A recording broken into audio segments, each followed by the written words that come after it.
Hey guys, what's up? Welcome back to my channel. Welcome to Callie, who is back. Hey. So today we're going to be doing some Netflix suggestions. There's a lot of new stuff on Netflix. There's a lot of old stuff on Netflix. And there's a lot of stuff that my sister and I have just absolutely been loving. And I absolutely love suggesting things to people, my friends, my family. And so I thought I would send some suggestions your way.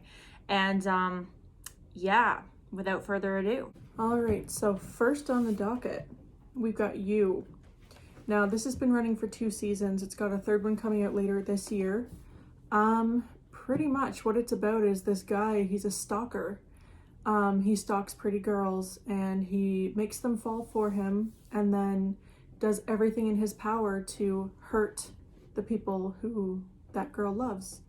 He's manipulative, he's crazy, he's psychotic, but we all love him. We all love them. The second one we have is Firefly Lane, which there is 1 season available on Netflix. It's brand spanking new. I think it's like a week and a half or 2 weeks old now. Of course, I had to watch it the week it came out. So basically, it follows the lives of 2 40-year-old women. Have no fear, I'm 27 and I loved it. So it follows the lives of 2 40-year-old women who have been best friends since middle school.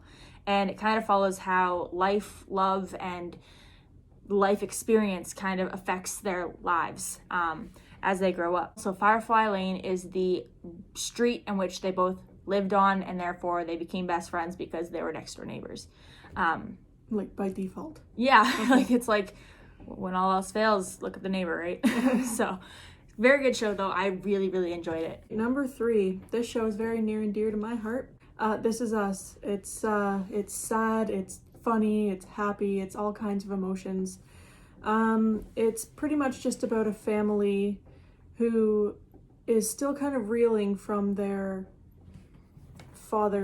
loss of their father 20 years ago, and it's kind of just catching up with their lives and seeing how they're developing as people and in relationships and careers and flashbacks. It's just really good. The next one is Dawson's Creek. Now, Dawson's Creek is not a new show by any means whatsoever. It actually originally aired in 1998 to 2003, and Netflix recently picked it up. I was 7 when that started. Yeah, I remember we used to watch Saved by the Bell, and after Saved by the Bell was always Dawson's Creek. And we flipped. And because we were so young and even the music just turned me off. I'm like, I don't want to watch that. And we just instantly changed the channel as soon as Saved by the Bell was over. But I feel like it's a good thing we did that because we were too young for, for all that show holds. As an adult, or I feel like even a teenager now, so relatable. Yeah. I look back all the time and I'm like, oh my God, that was literally they talk about movies that I loved as a kid. They talk about there's one character has a lot of passions that I had. But anyway. So, Dawson's Creek follows the lives of a handful of teenagers who grew up in this super small town called Cape Side. And it kind of follows, it shows love and, changes in their lives, first jobs and all the other everyday tribulations of being teenagers. Again, no matter what age you are, it's very relatable. The only major difference is that they don't have, iPhones. It was the 90s. It was the 90s, so they didn't have, all this big technology. I don't even think I saw a cell phone until, the 4th season. Definitely a good show and definitely worth checking out if you like those types of kind of coming of age a drama shows. Yeah, I love it though. It's really good. And I got her into it, so yeah, I like it. I haven't finished it yet though. I'm the beginning of season 6. Yeah. Oh, and speaking of shows we both loved, The Fosters. Oh, The Fosters. This show follows the lives of a family who is not just blended by the way of different ethnicities. It's blended by different circumstances, so foster care and biological and just who you choose as your family, kind of. And essentially, yeah. And this one family they love kids. they love kids. Yeah, I aspire and they love to be, love. And they love.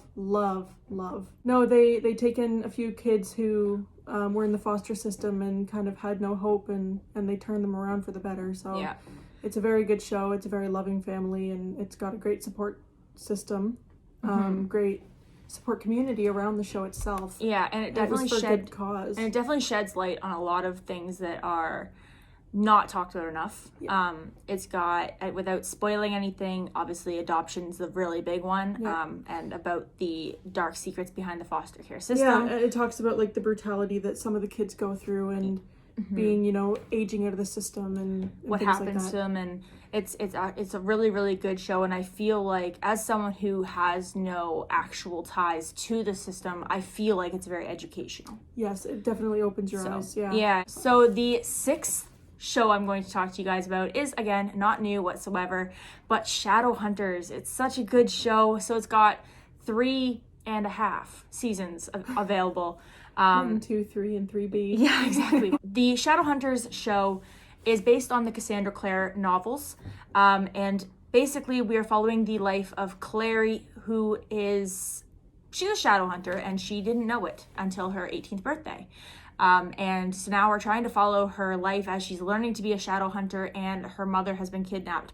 City of Bones. City of Bones, Yeah, So City of Ashes, City of Bones, City of Glass. It's all... I'm in the middle of the first book. It's a really, really good show.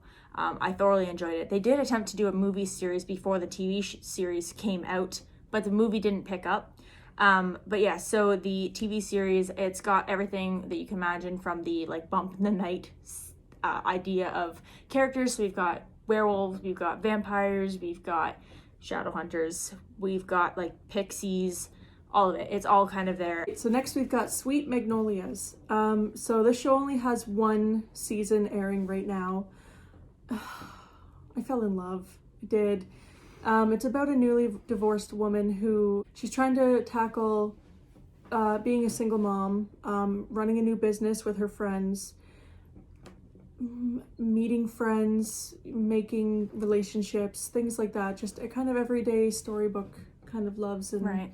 I seem to like those whimsical kind of shows. And I seem to kind of really like the like science fiction-y shows. And speaking of which, the next on my list is The Chilling Adventures of Sabrina the Teenage Witch, which has 4 seasons. The newest season just came out last month. Yep. Really, it was really good, really short though.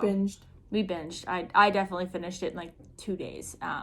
But so basically it follows the life of Sabrina, who is a teenage witch, and she's kind of trying to live a double life. She's trying to be a witch in a normal life. So she's going to a normal school, has normal friends, but she does have the hidden secret that she is a witch, and she's trying not a normal kid by any means. She's definitely trying to like hide in the mass of the norm, but at the same time she's also like not very good at it, you know? So it's definitely an interesting watch, and it's, I mean, like, you know, Hannah Montana who, right? Like, who needs a double life as a pop star where you can be a witch? And, Yeah. You know? Speaking of double lives, I mean, nothing whimsical and magical, but Grey's Anatomy. It's a bunch of doctors in training who live double lives as real humans, I guess. Now, I mean, how many seasons are there?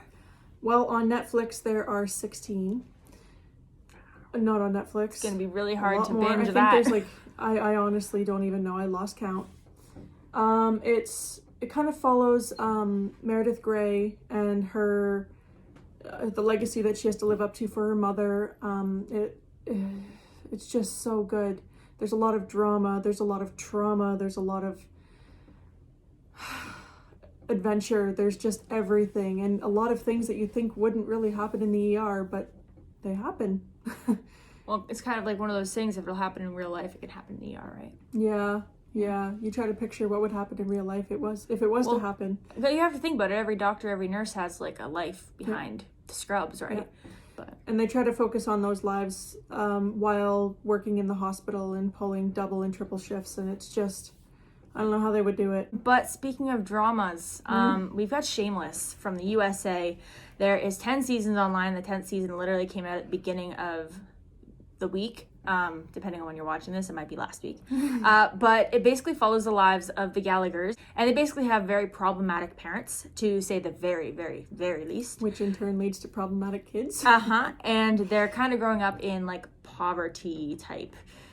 Like, they have a house. It's a big house. It fits all what 5 kids, But they're fighting to keep it. They're fighting to keep it with a father on the loose and a mother on the run, and they've got young children working jobs. They've got it's everybody almost has to pull their weight. It's almost absurd. Nothing in the show, once you get through the first like season, nothing will really surprise you in life. Like, a warning, if you are sensitive to nudity, it may not be your fling. Yeah. Because there's a little bit of nudity in it. Yeah. And if you have parents who don't like swearing, I would recommend you use headphones. Yeah, it's a very good show. I really, really enjoyed it. I've watched all 10 seasons. It's so funny. It's witty too. It's witty, and I love the character development. Yeah. It's got such a good star-studded cast. It's got Joan Cusack. It's got William H. Macy. Oh my gosh, I can't even. There's so many other people, but I can't. Jeremy Allen White. Emmy Rossum, which is her name, but she doesn't believe me. Oh my goodness. She's from. She was on a Disney Channel movie called Genius when she was a kid with Trevor Morgan. No, don't remember that. Oh, I loved that movie. And it's on Disney Plus. It's a movie called Genius, no? It's a movie called Genius, and Trevor Morgan plays... Something else to watch. Yeah, and Trevor Morgan plays a kid who was in high school and got put into college as a professor. And he fell for a girl who is in high school. So now that he's a teacher, he wants to be a student. So he lives a double life. What is it with double lives in this episode? What is it with us liking? What is it with double lives? I guess Hannah Montana You know was what's on to funny something. though is watching all of these things that have double lives. I don't think we could handle it. Oh my god, I can hardly handle my single life. But anyways, yeah, so those there are our February 2021 suggestions. Not that we have a January or probably even a March. So just so you know, most of these shows, I can tell you that Foster's, Dawson's Creek, Shadowhunters, and Sabrina are no longer producing episodes, and therefore it's basically only a matter of time before they're removed from Netflix. So if you haven't seen them and they sound interesting to you, make sure they're on your list, because you're going to want to know if they're going to take off. I started watching Teen Wolf for the 4th time on Crave, and I didn't realize that literally it was going to be taken off the website in like 3 days, and I'm like, great, so I have 3 days to watch 6 seasons. That's cool. Yeah, that happened with us with Once Upon a Time. Once Upon a Time, that was Netflix. We watched like you guys were into like 5 episodes. Yeah. And then they took it off, and then they put it on Disney.